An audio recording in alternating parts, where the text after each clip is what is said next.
বিজয় এবং মাধব দুই ভাই পাশের শহর থেকে ব্যবসা সেরে নিজেদের গ্রাম মধুপুরে ফিরছিল। দিন ফুরিয়ে এসেছিল, রাস্তায় হালকা ঠান্ডা বাতাস বইছিল। দুই ভাই বিজয় এবং মাধব শহরে নিজেদের ফসল বিক্রি করে ভালোই রোজগার করেছিল। সন্ধে হয়ে এসেছিল, আকাশে কালো মেঘ ছেয়ে আসছিল। তাদের বলদগুলো নিজেদের মস্ত চালে ধীরে ধীরে হাঁটছিল, যেন তাদের দুনিয়ার কোনো দৌড়ঝাঁপের তাড়া নেই। রাস্তা বেশ লম্বা ছিল এবং চারদিকে ক্ষেতের মাটির সোদা গন্ধ ছড়িয়েছিল। আরে মাধব, দেখ তো কি মনোরম আবহাওয়া হয়েছে। বাতাসে মাটির গন্ধ কত সুন্দর লাগছে না? একদম দাদা।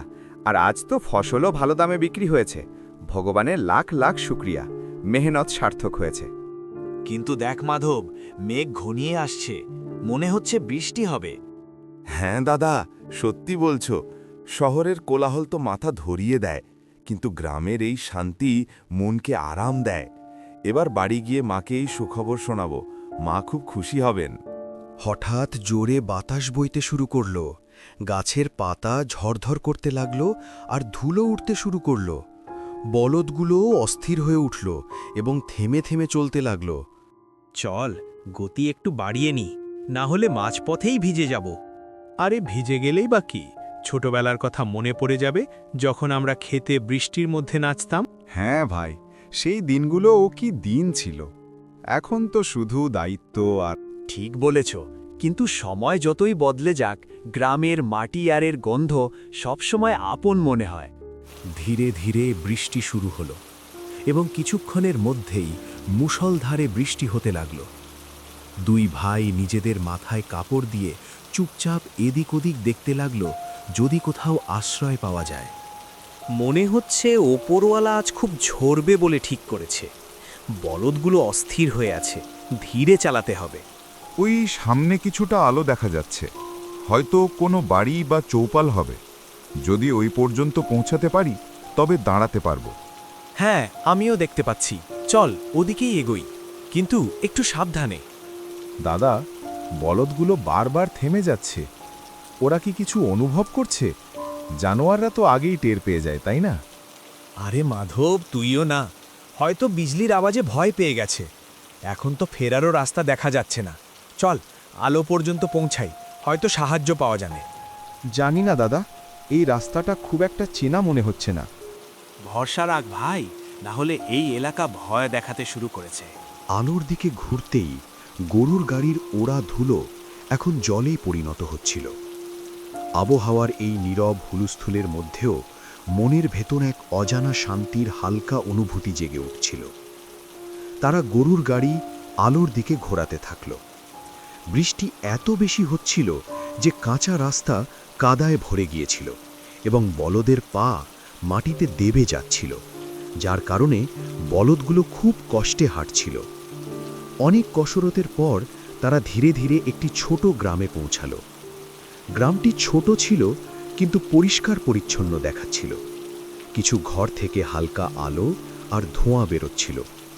গ্রামের ভেতরে ঢুকতেই দুই ভাই এক বৃদ্ধ মানুষকে দেখতে পেল, যে নিজের বাড়ির বাইরে দরজায় বসেছিল এবং তার পাশে একটি লণ্ঠন জ্বলছিল। বৃদ্ধ মানুষটি দুই ভাইকে মনোযোগ দিয়ে দেখল এবং তারপর ধীরে ধীরে হাসল। সেই হাসিতে এক অদ্ভুত রহস্য লুকিয়েছিল। নমস্কার বাবা, আমরা পাশের শহর থেকে নিজেদের গ্রামে ফিরছিলাম। হঠাৎ রাস্তায় বৃষ্টি এসে পড়ায় এখানে থামতে হলো। আরে বাবা, কোনো ব্যাপার না। এমন রাতে পথিকদের আশ্রয় দেওয়াই তো মনুষ্যত্ব। ভেতরে এসো, দুজনেই ভিজে গেছো। ধন্যবাদ বাবা। রাস্তা এত কাদাময় হয়ে গেছে যে বলদগুলো ক্লান্ত হয়ে পড়েছে।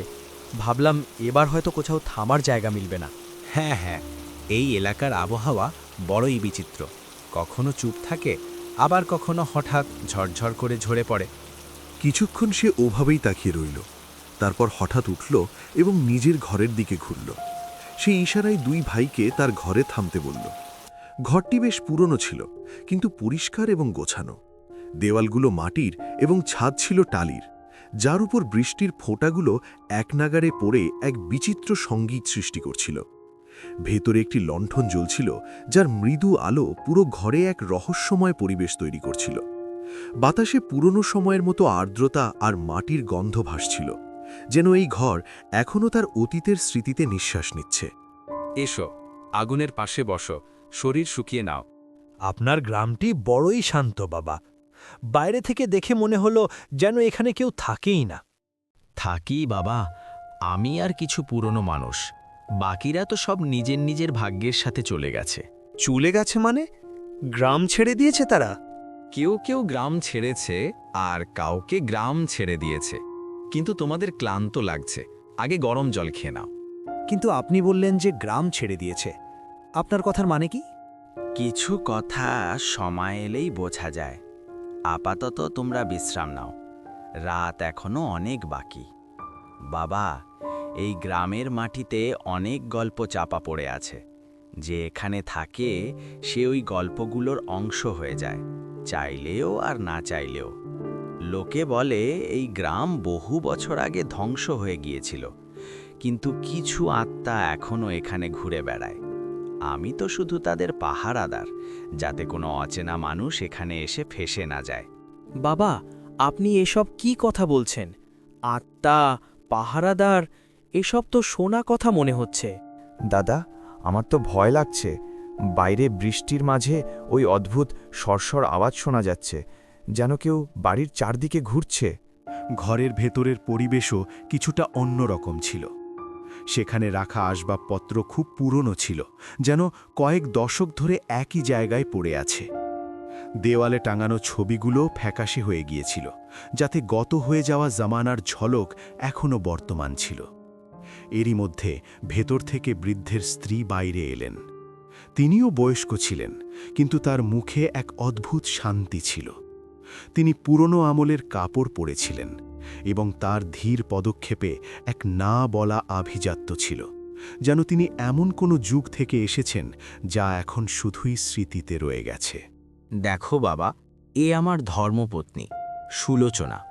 বয়সের এই ধাপেও ঘর আঙিনা সেভাবেই সামলায় যেমন প্রথম দিন সামলাত। এই ঘর আমাদের পূর্বপুরুষদের স্মৃতিচিহ্ন। বিজলি এখানে এসেছিল বটে, কিন্তু আমরা তাকে আপন করিনি। এই লণ্ঠনের আলোয় আমরা এখনও সেই শান্তি পাই যা মেশিনের চাকচিক্যে পাওয়া যায় না। সময় বদলে গেছে, কিন্তু আমরা বদলাইনি। হয়তো তাই এই ঘর এখনও তার অতীতের নিঃশ্বাস নেয়। বাবা, এই ঘর আর এর গন্ধ কিছুটা আলাদা। মনে হচ্ছে যেন সময় এখানে থমকে গেছে। আর এটাও ভাবার বিষয় যে যখন সব গ্রামে বিদ্যুৎ পৌঁছে গেছে, তখন এই গ্রাম এখনও অন্ধকারে ডুবে আছে কেন? আলোর চেয়ে বেশি ভরসা আমাদের এই মৃদু আলোয় বাবা, কারণ এটা না চোখ ধাঁধিয়ে দেয়, না মনকে ব্যাকুল করে। এই ঘরে যেই থামে সে কিছুক্ষণের জন্য শান্তি পাই, সে যেখান থেকেই আসুক না কেন। বহু বছর ধরে এখানে কোনো মেহমান আসেনি। ভালো লাগলো যে আজ আবার কেউই চৌকাঠ পার করল। তোমাদের ক্লান্তি লাগছে নিশ্চয়, আমি উনুনে কিছু গরম করে দিচ্ছি। এতটা বলে বৃদ্ধা মহিলা রান্নাঘরের দিকে চলে গেলেন। তিনি যেতেই বৃদ্ধ দুই ভাইকে বসার ইশারা করলেন। তিনজন মাটির মেঝেতে পাতা পুরনো মাদুর বা দড়ির ওপর বসল এবং নিজেদের মধ্যে কথাবার্তা বলতে লাগল। তো বাবা, রাস্তায় আর কোনো যাত্রী দেখা গেল না? এই আবহাওয়ায় মানুষ সাধারণত এখান দিয়ে যাওয়ার সাহস করে না। না বাবা, পুরো রাস্তা শুনশান ছিল। শুধু কোথাও কোথাও শুকনো পাতার সরসর আওয়াজ শোনা যাচ্ছিল। মনে হলো যেন কেউ আমাদের দেখছে, কিন্তু কাউকে দেখা গেল না। এই জঙ্গলটা এমনই বাবা, এখানকার বাতাসও নিজের কথা বলে। কখনো মনে হয় কেউ পিছনে চলছে, কখনো কেউ নাম ধরে ডাকে, কিন্তু ভয়ের কিছু নেই। এখন তো আমাদের গ্রামে আছো, এখানে সব সুরক্ষিত। সত্যিই খুব আরামদায়ক পরিবেশ এখানে, কিন্তু অদ্ভুত ব্যাপার হলো রাস্তায় আমাদের গ্রাম কোথাও চোখে পড়েনি। হঠাৎ এই জায়গাটা সামনে চলে এলো, যেন কোনো পর্দার আড়াল থেকে ভেসে উঠল। মনে হচ্ছে যেন এই গ্রামের বাতাসে কোনো আলাদা ব্যাপার আছে, এক অদ্ভুত শান্তি যা ভয় এবং আরাম দুটোই দেয়। কখনো কখনো কিছু জায়গা নিজে থেকে দেখা দেয় না বাবা, বরং কিছু মানুষই তাদের দেখতে পায়। হয়তো আজ রাতে তোমাদের ভাগ্য এখানে নিয়ে এসেছে। কি মানে বাবা? এই গ্রাম কি বাকি গ্রামগুলোর থেকে আলাদা? প্রতিটি গ্রামের নিজস্ব গল্প থাকে বাবা, আমাদেরও আছে, কিন্তু সেটা কাল বলবো। অনেক রাত হয়েছে, আগে খাবার খেয়ে নাও এবং বিশ্রাম করো। ক্লান্তি কেটে গেলে সব বুঝিয়ে দেব। কথাবার্তা কিছুক্ষণ চলার পর রান্নাঘর থেকে বাসনের হালকা আওয়াজ আসতে লাগল এবং কিছুক্ষণ পর বৃদ্ধা খাবার নিয়ে এলেন। থালায় রাখা খাবার দেখতে সাধারণ ছিল, কিন্তু তাতে এক অদ্ভুত স্বাদ ছিল, যেন তাতে পুরনো আমলের মশলা আছে বা এমন কিছু যা এখনকার সময় ব্যবহার হয় না। স্বাদ মন ছুঁয়ে যাচ্ছিল, কিন্তু সাথে এক হালকা অস্থিরতাও জাগাচ্ছিল। কি মনে হয়, এটা কি সত্যি সাধারণ খাবার? খাবারে যে স্বাদ আছে তা পুরনো আমলের। এটা খেলে শুধু পেট নয়, স্মৃতিও তৃপ্ত হয়। খাওয়ার পর রাত গভীর হতে লাগল। বাইরে বৃষ্টি থেমে গিয়েছিল, কিন্তু চাল থেকে টপকানো ফোঁটার ছন্দ এখনও নিস্তব্ধতায় গুঞ্জরিত হচ্ছিল। তখনই বৃদ্ধ মানুষটি উঠল, হাতে একটি পুরনো লণ্ঠন নিল এবং বলল যে এবার তারা বিশ্রাম করে নিক। সে তাদের নিয়ে ঘরের পেছনের দিকে গেল, যেখানে একটি ছোট ঘর ছিল, পুরনো কিন্তু পরিষ্কার পরিচ্ছন্ন। সে হেসে বলল যে আজকের রাত তারা এখানেই থাকুক। বাছারা, এবার বিশ্রামের সময়। আমি তোমাদের একটি ঘর দেখাচ্ছি। আজ রাতে এখানেই থাকো, সুরক্ষিত থাকবে। ঠিক আছে বাবা, কিন্তু এই ঘরটা এত পুরনো, তবুও পরিষ্কার দেখাচ্ছে। ঘর ছোট, কিন্তু অদ্ভুত এক শান্তি আছে। ঘরে এসে দুই ভাই শুয়ে পড়ল। ঘরটি ছোট কিন্তু পরিষ্কার ছিল। বাতাসে এক অদ্ভুত সুবাস ছিল, যেন ধূপ বা আগরবাতির হালকা গন্ধ ছড়িয়ে আছে। ঘর ছোট, কিন্তু অদ্ভুত এক শান্তি আছে। এখানকার বাতাসেও যেন এক অন্যরকম সুবাস ছিল। হ্যাঁ দাদা, আর বাইরে বৃষ্টি তো থেমে গেছে, কিন্তু চাল থেকে টপকানো ফোঁটার আওয়াজ কিছুটা অদ্ভুত লাগছে, যেন কেউ আমাদের দেখছে। হ্যাঁ, আমারও মনে হচ্ছে যে এখানে সময় যেন একটু ধীর। হ্যাঁ দাদা, যেন ধূপ আর আগরবাতির মিশেল গন্ধ ছড়িয়ে আছে। কিছুটা অদ্ভুত কিন্তু শান্ত। হ্যাঁ, আর এই গন্ধ কিছু পুরনো কথা মনে করিয়ে দিচ্ছে, যেন কেউ এটাকে বহু বছর ধরে এখানে ফেলে রেখেছে। রাত প্রায় ১টার সময় মাধবের খুব জল তৃষ্ণা পেল। কাছে রাখা জল শেষ হয়ে গিয়েছিল, তাই সে চুপচাপ বাইরে বেরোল, যাতে কারো অসুবিধে না হয়। জল শেষ হয়ে গেছে, জলদি নিয়ে আসি যাতে দাদা বিরক্ত না হয়। উঠোনে পূর্ণিমার জ্যোৎস্না ছড়িয়েছিল এবং চারদিকে অন্ধকার শান্ত দেখাচ্ছিল। উঠোনের মাঝখানে একটি ছোট পুরনো কুঁয়ো ছিল, যার চারদিকে পাথর লাগানো ছিল। যখন মাধব কুঁয়োয় উকি দিল এবং জল তোলার চেষ্টা করল, তখন কুয়োর ভেতর থেকে অদ্ভুত শোনা আওয়াজ এলো, প্রথমে ধীর, তারপর আরও স্পষ্ট। বাতাসে হঠাৎ এক ঠান্ডা শিহরণ দৌড়ে গেল এবং চাঁদের আলো যেন এক মুহূর্তের জন্য কমে গেল। মাধব আবার মনোযোগ দিয়ে শুনল এবং তার বুকের ধড়ফড়ানি বেড়ে গেল। কুয়োর অন্ধকারে কিছুই দেখা যাচ্ছিল না, তবুও সেখানে এক অবিচলিত নীরবতার অনুভূতি ছিল, যেন কেউ উপস্থিত আছে এবং ছায়ার মতো দম নিচ্ছে। তখনই ঠিক তার পেছন থেকে ধীর স্বরে কেউ কথা বলে উঠল। এই রাত, এই জ্যোৎস্না, সবকিছু নিজের মতো করে কথা বলে। মাধব ভয় পেয়ে ধীরে ধীরে পেছনে ঘুরে দেখল তো বৃদ্ধ মানুষটি সেখানে দাঁড়িয়েছিল। জ্যোৎস্নার আলোয় তার মুখ একেবারে সাদা দেখাচ্ছিল এবং তার চোখ অদ্ভুতভাবে চকচক করছিল। অদ্ভুত ব্যাপার, কুয়োর ওখান থেকে কিছু আওয়াজ আসছে। প্রথমে তো হালকা, তারপর ধীরে ধীরে স্পষ্ট। এটা কি?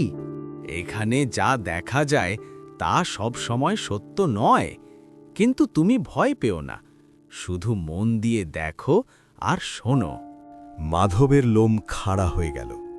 বৃদ্ধের চোখে এক রহস্যময় চমক ছিল এবং তার কথা শুনে মনে হচ্ছিল যেন সে অন্য কিছুই বলছে।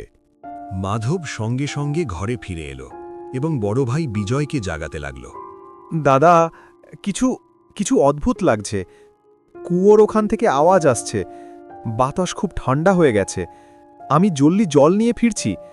কুয়োর ভেতরে কিছুই দেখা যাচ্ছে না, তবুও মনে হচ্ছে কেউ উপস্থিত আছে, যেন কেউ ছায়ার আড়ালে লুকিয়ে আমাকে দেখছে।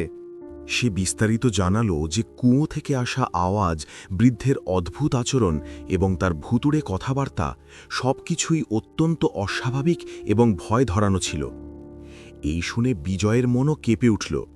তারা ধীরে ধীরে নিজেদের জিনিসপত্র বাঁধল এবং খুব সাবধানে ঘর থেকে বেরিয়ে গেল। তারা পায়ের আওয়াজ না করে ধীরে ধীরে নিজেদের বলদগুলোর দিকে এগোতে লাগল। বাড়ির পেছনে বলদগুলো গোয়াল ঘরে বাঁধা ছিল এবং তারা সেগুলো খুলে গরুর গাড়ি তৈরি করছিল। তখনই হঠাৎ বৃদ্ধ মানুষটি সেখানে চলে এলো। বাছারা, এই সময় তোমরা কোথায় যাচ্ছ? বাছারা, এই সময় তোমরা কোথায় যাচ্ছ? এত রাতে এই রাস্তা একা নিরাপদ নয়। আমরা সাবধানে যাব বাবা।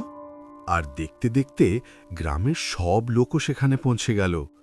অদ্ভুত ব্যাপার হলো, এত রাতে গ্রামের সব লোক কিভাবে জেগেছিল। চাঁদের আলোয় তাদের মুখগুলো অদ্ভুত লাগছিল, চোখ চকচক করছিল এবং তাদের কাপড় খুব পুরনো আর ছেঁড়া ছিল। তখনই তাদের মাঝখান থেকে এক ব্যক্তি বলল, আরে তোমরা আমাদের মেহমান, কিন্তু এখন তোমাদের চিরকালের জন্য এই গ্রামেই থাকতে হবে। এখন তোমরা আমাদের সাথে এখানেই থাকবে। পালানোর চেষ্টা করো না, আমরা তোমাদের ডাকছি এবং এখন আর কোনো রাস্তা বাকি নেই। তার গলার স্বরে অদ্ভুত এক আনন্দ ছিল। তার কথা শুনে বিজয় আর মাধবের দম বন্ধ হয়ে আসার উপক্রম হল। তারা বুঝতে পারল যে এই জায়গায় কোনো বড় গোলমাল আছে। তোমরা আমাদের সাথে থাকো। এখন তোমাদের এখান থেকে বের হওয়া সহজ নয়। যেই এখানে আসে সে চিরকালের জন্য এই জায়গার অংশ হয়ে যায়। হ্যাঁ, এটাই আমাদের নিয়ম। যেই এখানে আসে সে চিরকালের জন্য এখানে থেকে যায়। এখন তোমরাও আমাদের মতো হবে। দুই ভাই একে অপরের দিকে তাকালো এবং সঙ্গে সঙ্গে ওখান থেকে দৌড়ে পালাতে শুরু করল। দৌড়াতে দৌড়াতে তারা তাদের গরুর গাড়ির কাছে পৌঁছালো এবং সঙ্গে সঙ্গে তার ওপর উঠে পড়ল। তারা বলদগুলোকে জোরে ছোটানো শুরু করল। ভয়ে বলদগুলো খুব জোরে দৌড়াতে লাগল। মাধব পেছনে ফিরে দেখল তো তার আত্মা কেঁপে উঠল।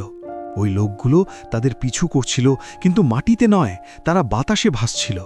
তাদের পা মাটি স্পর্শ করছিল না। বলদগুলো ভয়ানক বিপদ আঁচ করে না থেমে জোরে দৌড়াতে থাকল। পেছন থেকে গ্রামবাসীদের অদ্ভুত আওয়াজ আসছিল, যা লোম খাড়া করে দেওয়ার মতো ছিল। তারা সারা রাত দৌড়াতে থাকল। যখন সকাল হলো তখন তারা অনেকটা দূর বেরিয়ে এসেছিল। সূর্য উঠতেই তারা একটি আসল সাধারণ গ্রাম দেখতে পেল, যেখানে লোকেরা নিজেদের রোজকার কাজে ব্যস্ত ছিল। তারা গরুর গাড়ি থামালো এবং পাশের চায়ের দোকানে গেল, যেখানে কিছু লোক আগে থেকেই বসেছিল। তখনই তারা পাশের গ্রামের ব্যাপারে তাদের জিজ্ঞাসা করতে শুরু করল। মাধব, মনে হচ্ছে আমরা সত্যিই বেঁচে গেছি। দেখ, এই গ্রাম একদম সাধারণ। লোকেরা রোজকার কাজে ব্যস্ত। যদি কিছুক্ষণও আমরা আটকে থাকতাম তবে জানি না কি হতো। হয়তো আমরা চিরকালের জন্য ওই গ্রামেই থেকে যেতাম আর কখনোই নিজেদের গ্রামে ফিরতে পারতাম না। আপনি কি দক্ষিণ দিকে কোনো গ্রামের ব্যাপারে জানেন? কাল রাতে আমরা সেখানে ছিলাম। আমাদের সেখানে খুব সম্মানের সাথে স্বাগত জানানো হয় এবং খাবারও খাওয়ানো হয়। কিন্তু সত্যি বলতে তাদের কথাবার্তা খুব অদ্ভুত লাগছিল। আমাদের প্রাণ হাতে নিয়ে পালাতে হয়েছে। সেখানে কিছু লোক আমাদের পেছনে দৌড়াচ্ছিল। আমরা এখন বুঝতে চাই যে ওই গ্রামের কী রহস্য আছে। আপনি কি আমাদের এ ব্যাপারে জানাতে পারেন? তাদের কথা শুনে গ্রামেরই এক বৃদ্ধ তাদের দিকে মনোযোগ দিয়ে তাকালেন এবং আশ্চর্য হয়ে তাদের জিজ্ঞাসা করলেন, হ্যাঁ বাবা, আমি ওই গ্রামের ব্যাপারে জানি। সত্যি বলতে ওই গ্রামটি অভিশপ্ত। এর আগেও অনেকে সেখানে গেছে, কিন্তু ফিরে আসেনি। সব লোক রহস্যময়ভাবে গায়েব হয়ে গেছে এবং মারা গেছে। ওই গ্রাম এখন চিরকালের জন্য জনশূন্য। যেই অচেনা লোক সেখানে থামতে বাধ্য হয় সে আর কখনো ফিরে আসে না। রাতে সেখানে থামা ব্যক্তি চিরকালের জন্য ওই গ্রামে ফেঁসে যায় এবং গায়েব হয়ে যায়। তাই তোমরা দুজনেই যে পালিয়ে সুরক্ষিত আছো, এটা সত্যিই এক বড় অলৌকিক ঘটনা যে তোমরা বাঁচতে পেরেছ। দেখছিস মাধব, এখন সবকিছু বোঝা গেল। চল চা খেয়ে নি এবং জলদি এখান থেকে বেরোই।